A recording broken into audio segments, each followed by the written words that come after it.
是不是最近生病了？嗓子疼、发烧？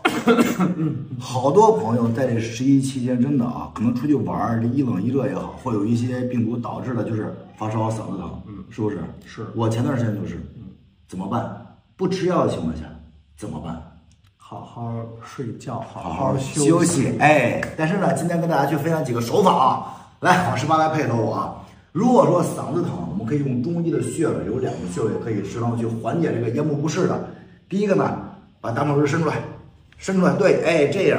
然后呢，我们叫鱼际穴，就是这个大鱼际跟这个之间这个位置，我们去往上推，看这样去推，往上去推，哎，可以抹点油或抹点滑脂粉，这样去推，哎，推3到50次，稍微用点力，然后这边推完了呢，推这边，往上推一推，这是第一个穴位。第2个穴位呢，就是来还是伸起来，这有一个坑，对吧？有一个坑，有一个坑，你可以摁一下这个坑，摁有一点，你把这翘起来，摁一下这坑，有点酸胀的感觉，这个坑，阳溪穴，也是这样摁，30到50次，摁完这边，摁这边，它对嗓子不适缓解有点辅助作用的啊，有用的，摁一摁，这是对嗓子不适的。那如果说发烧怎么办？吃药首先的是啊，休息首先是，然后补水，对，多喝水，多喝水。2个穴位啊，第一个呢叫清天河水，可以伸出来，孩子也可以啊，家里如果小朋友生病不舒服也可以啊，从这里清天河水往上这样去，这样吗？对，搓出你的回来了，抹一点油，200到300次啊，哎，微微的感觉有点这种热胀。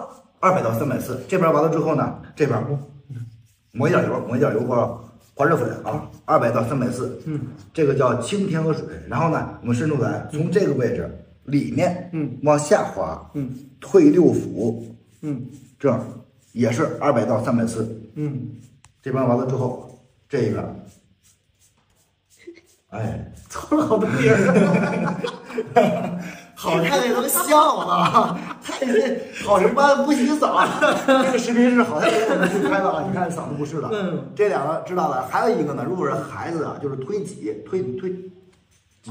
后边从上面往下，哎，给他去推，上下推也行，这样都可以的也是。好，我给我儿子推推。你讨厌。这个是一些我们中医穴位啊，给大家去分享了。嗓子不适的，然后还有我们这个发烧可以用起来。当然说，我们都说这个嗓子不舒服之后有一种咳嗽的声音，2个声音要小心。也是因为这种科普，就这个我已经救了，真是说超过200多条命了。急性喉炎，孩子出现急性喉炎那种咳嗽的声音，像那种小狗一样，就吭哧那种小狗，喘鸣声。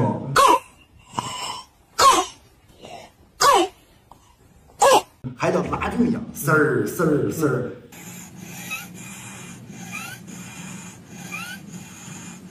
这个小心啊，它可能是急性喉炎。如果孩子咳嗽的时候出现这种声音，赶紧带孩子去医院排除啊。这个严重情况下，窒息或者这种要命的。对，不能小瞧感冒啊，但是也不要过分的恐慌。